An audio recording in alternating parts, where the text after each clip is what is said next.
If you're someone who's scared of dolls and teddy bears, what do you think would happen if you walked into a cursed island full of hanging dolls in hideous shapes?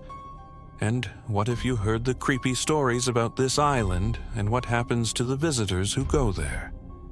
If you have a phobia of creepy-looking dolls, I'd advise you not to watch this video.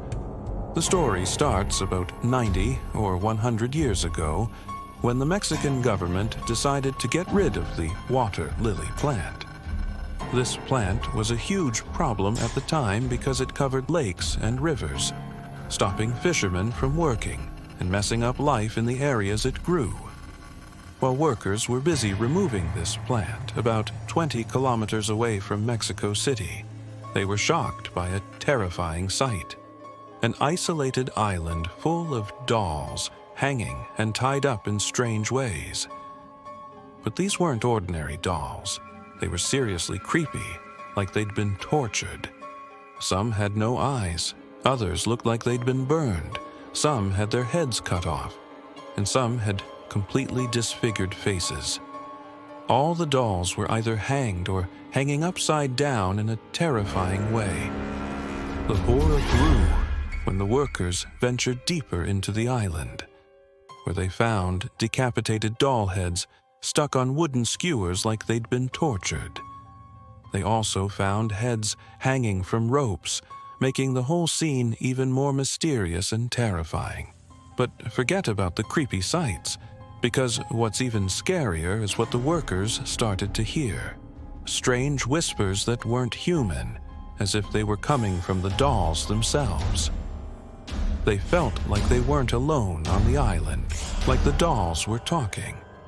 It got to the point where they'd quickly look around, wondering, who's making that noise? Since then, the place became known as Laguna de Xochimilco, or the Island of the Dolls, and it later changed its name to the Island of Horror, or the Island of Nightmares. Honestly, the name isn't an exaggeration, because what happens on that island is anything but normal or natural.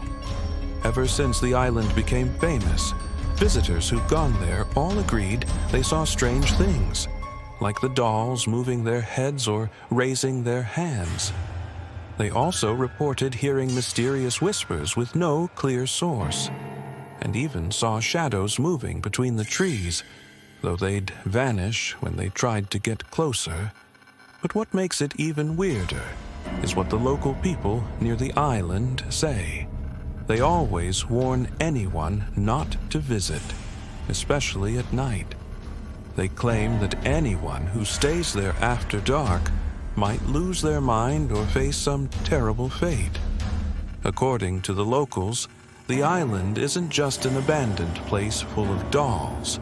It's cursed and haunted by evil spirits, making it way more dangerous than anyone could ever imagine.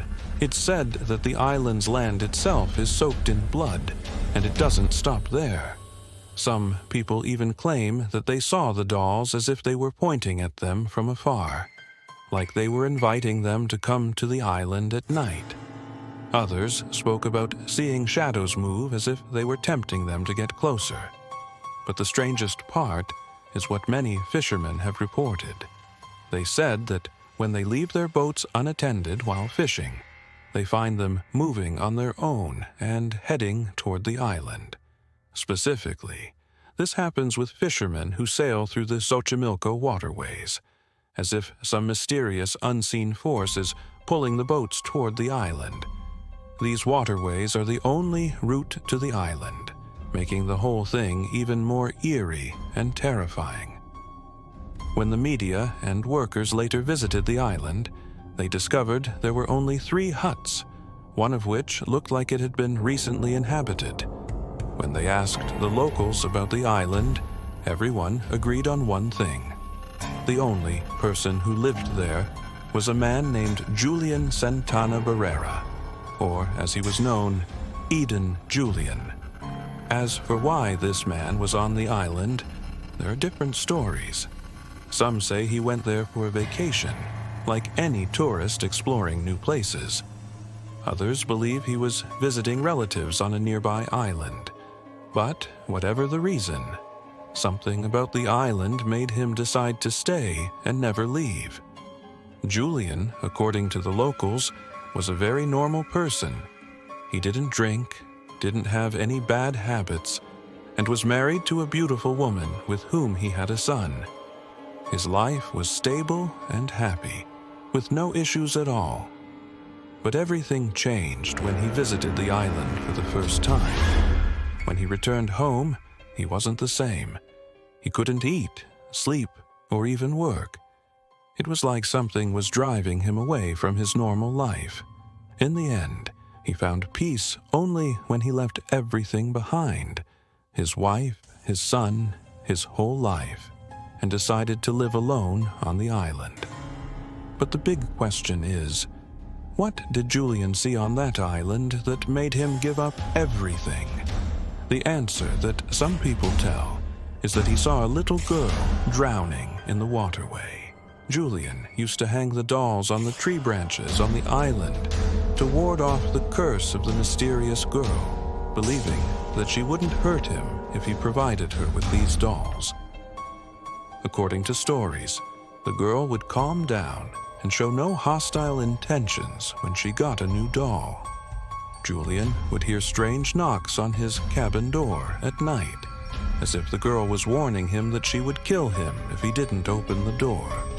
The next morning, he'd rush to find new dolls to calm her down. He didn't care about the type of dolls or their condition, whether they were intact, broken, or even burnt. He gathered whatever he could find, whether from the city, nearby villages, or even from the trash. He was no longer concerned with anything except collecting as many dolls and toys as possible to bring back to the island. Over time, it became harder for him to find more dolls. So, he started planting crops and used what he harvested to trade dolls with the locals. But he faced another problem. His crops began to rot and die for no apparent reason, leading him to believe that the girl's spirit was responsible for this.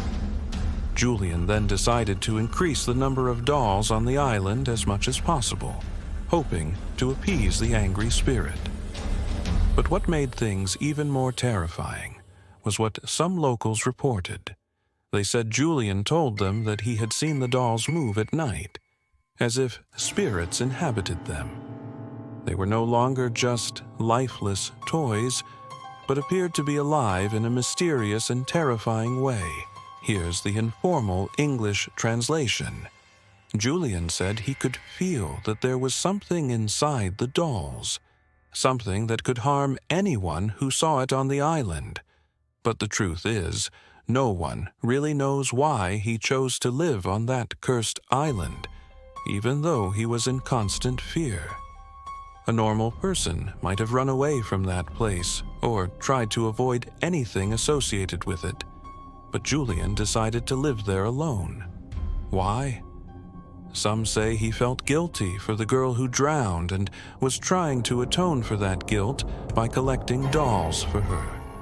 Others say he felt that he had accidentally killed the girl, so he decided to live on the island to appease her spirit and prevent her from seeking revenge. That's why he was so determined to collect as many dolls and toys as possible. What's puzzling is why Julian stayed on the island, even though he knew it was a terrifying place. Did he truly feel guilty? Was he overwhelmed with guilt because he caused the girl's death? No one knows for sure. But what we do know is that Julian died in the same place where he had seen the girl's body. Some said he died of a heart attack in 2002, while others believe the cause of death was different. Of course, we can't be certain about these stories because we didn't see it with our own eyes. But what we can believe is that places that have witnessed tragedies, wars, or the killing of innocents could be cursed or haunted, and strange, unexplained events may happen there. The island we're talking about was actually a refuge for those fleeing from the Spanish dictator, Hernán Cortés. The indigenous people would escape there, and women and children would kill themselves to avoid being tortured. The island has witnessed many crimes and atrocities, which might explain why these strange events occur there. Many visitors have confirmed hearing strange sounds and seeing the dolls move, which leaves them in a state of terror. Some believe these phenomena are real, while others think they are just imaginations, triggered by the tension of being in a place filled with violent and tragic history. But the most important question is, would you be ready to go to a place like that to discover it for yourself? Do you have a fear of dolls or cursed places? Maybe it's better to leave these places to the imagination and to those who want to explore them. As for me, I prefer to enjoy natural, peaceful places far from ones filled with such scary stories.